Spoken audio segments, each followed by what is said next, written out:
দেখলাম তাতে 6,000 টাকা করে এসআইপি করলে মোটামুটি 10 বছরে দেখা যাচ্ছে আমার একটা টার্গেট অ্যাচিভ হবে, ঠিক আছে।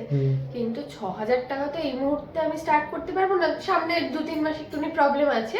তো আমি ভাবছি 5-6 মাস পর থেকে একেবারে 6,000 টাকার এসআইপি স্টার্ট করব। তাতে হয়ে যাবে তো না 6 মাস পরে স্টার্ট করলেও? এর মধ্যে না একটা ঘটনা হলো, তোকে বলি। তা ঘটনাটা মাথায় এলো বলে পরপর পুরো ব্যাপারগুলো এলো।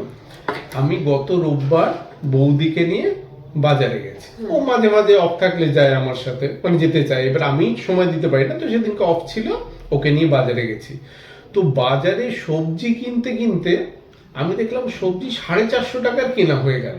আচ্ছা। তা আমি তো বেশ আজকে উঠলাম যে উড়ি বাপরে এত টাকা সবজি হয়েছে। এমনি রোববার দিন আমার মনে হয় ওরা একটু বেশি দাম নেয়, আর বৌদি গেলে তো এটা কিনে ওটা কিনে কিনতে কিনতে বাড়তে বাড়তে প্রায় 450 টাকা সবজি হয়ে গেল। আমার একটু গায়েই লাগলো, এত টাকার সবজি শীতকালেও তাও আবার। আমি ভাবছি যে এটা না, মানে একটা কিছু প্রবলেম হচ্ছে। মানে আমার মনে হয় যে আমি যখন বাজারে যাই এত টাকা সবজি কিন্তু কখনো হয় না, কিন্তু বৌদিকে নিয়ে গেলেই আমি দেখেছি বেশি হয়। সেটা হয় ওরা দাম বেশি নেয় বা বৌদি সবজি বেশি নেয়। তো যাই হোক, আমি ব্যাপারটাকে বোঝার জন্য কি করলাম, আমি কিছুদিন বৌদিকে আর বাজারে নিয়ে গেলাম না, আমি একা একাই বাজারে যেতাম।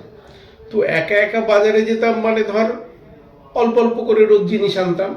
তো সোমবার গেলাম, বুধবার গেলাম, শুক্রবার গেলাম, আবার রোববার গেলাম, সপ্তাহে 4 দিন গিয়ে অল্প অল্প করে জিনিস আনলাম।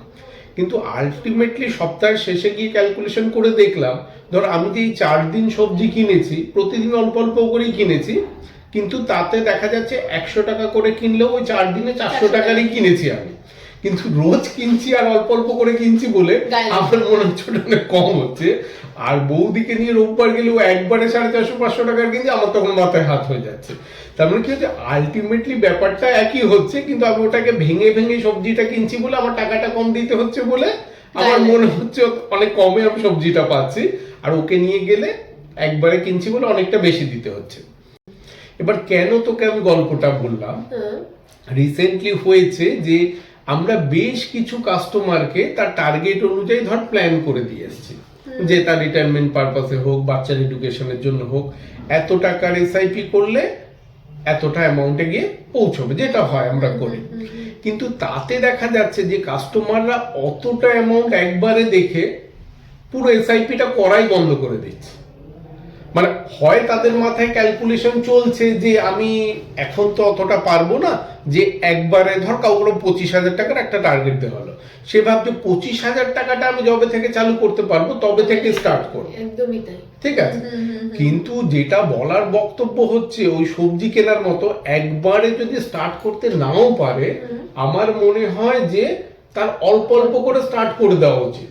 তাতেও গিয়ে কিন্তু আলটিমেটলি জায়গাটা পুরোটা না পৌঁছাক, কিছুটা হলেও কিছুটা বা অনেকটাই পৌঁছবে। ওই লাস্টে গিয়ে 10-20 টাকার ওই সবজির দামের মতো ডিফারেন্স থাকবে। কিন্তু যত ডিলে করছি তত কিন্তু এসআইপি অ্যামাউন্টও বাড়তে থাকবে। মানে আমি যদি ওই সবজি কেনার ভয়ে বা দাম লাগবে বলে না যাই, সে আমাকে তো বাড়ির জন্য সবজি আনতেই হবে। এবার আমি সেটা 7 দিনের জায়গায় যদি 15 দিন পরে গিয়ে সবজি কিনবো ভাবি, তাহলে কিন্তু আমার 500 টাকার জায়গায় 1000 টাকার সবজি কিনতে হবে। মানে আমার তখন কিছুই নেই বাজারে। ফলে এনারা কি করছেন, ডিলে করছে বলে কিন্তু এসআইপি অ্যামাউন্টটা ইন ফিউচার আরো বাড়াতে হবে। এবং আমি দেখ তোকে আজকে দেখাবো যে একটা ক্যালকুলেশন, যেটা আমরা বারবারই বলি ডিলে কস্ট, যে একটা কাস্টমার যে দেখা গেছে অল্প অ্যামাউন্ট করেছে কিন্তু আর্লি স্টার্ট করেছে, সে কিন্তু একটা টাইমের পরে প্রচুর গেইন বেশি পেয়েছে।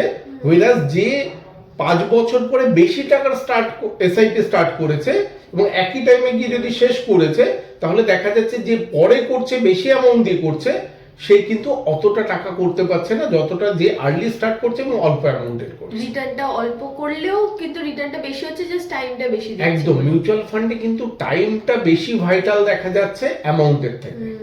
মানে তুই ভাবছিস আমি অনেক টাকা একবারে স্টার্ট করব, কিন্তু সেটা না করে তুই অল্প অ্যামাউন্ট কর, টাইমটা বেশি দে, ওখানে কিন্তু তোর টাকাটা অ্যাকুমুলেশন বেশি হবে। তো ওটা আমরা একবার রিয়েল একটা এক্সাম্পল দিয়ে দেখে নিই। এই যে একজনের পোর্টফোলিও খুললাম, হ্যাঁ, তোকে যেটা তখন বোঝাতে চেষ্টা করছিলাম যে দেখ 2010-এর ডিসেম্বরে একজন কাস্টমার 1000 টাকার একটা এসআইপি করে কোনো মিড ক্যাপ ফান্ডে। তার কয়েক মাস পর মানে 2011 জুলাই থেকে সে 1000 টাকাটাকে 2000 টাকা করে, মানে মাসে দুবার করে সে এসআইপিটা ডিডাক্ট করতে পারে। তা আমি ধর বোঝার সুবিধার জন্য ধরে নিচ্ছি সে মাসে 2000 টাকা করে এসআইপি করছে, তাহলে এসআইপিটা তার কন্টিনিউ হচ্ছে 2010 থেকে আজকে হলো 2025, 15 বছর সে এসআইপি কন্টিনিউ করেছে মাসে 2000 টাকা করে, তাহলে সে টোটাল দিয়েছে দেখ 3,55,000 টাকা। তুই যদি কারেন্ট ভ্যালু দেখিস, তার কারেন্ট ভ্যালু হচ্ছে 18,34,000 টাকা, ইয়ারলি রিটার্ন আছে 20.31%। তার মানে মাসে 2000 টাকা করে সে 15 বছরে 3,55,000 দিয়েছে, তার এখন ভ্যালু প্রায় 18.5 লাখ, মানে 6 গুণের কাছে একদম। আমরা যদি বেসিক ব্যাপার দেখি এটা, তার মানে এ 2010 এ স্টার্ট করেছিল, তো সেম ক্যাটাগরির ফান্ড আমরা আরেকটা মিড ক্যাপ ক্যাটাগরির ফান্ড দেখবো। ধর কোনো কাস্টমার যদি কয়েক বছর পরে স্টার্ট করে, তাহলে ইমপ্যাক্টটা কি হয়।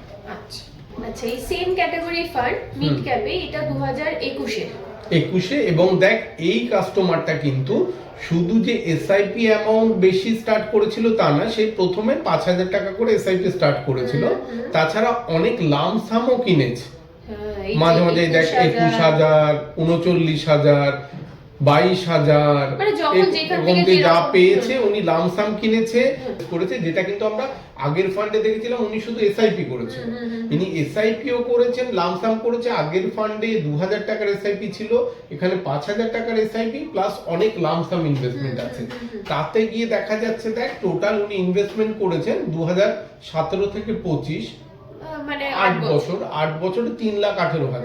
এবার আগের কাস্টমারটাও কিন্তু ওই 3 লাখ কিছু হাজার টাকা ইনভেস্ট করেছিল, মানে দুজনের ইনভেস্টমেন্ট অ্যামাউন্টটা কিন্তু একই আছে, কিন্তু এনার হচ্ছে 8 বছর, ওনার টাইমটা ছিল 15 বছর, তো এই টাইমটা যেহেতু কম, দেখ এই 3,18,000 এর ভ্যালু আজকে 5,34,000, মানে এখনো ডাবলও হয়নি, যেখানে কিন্তু ওনার ফান্ড 6 গুণ হয়ে গেছে।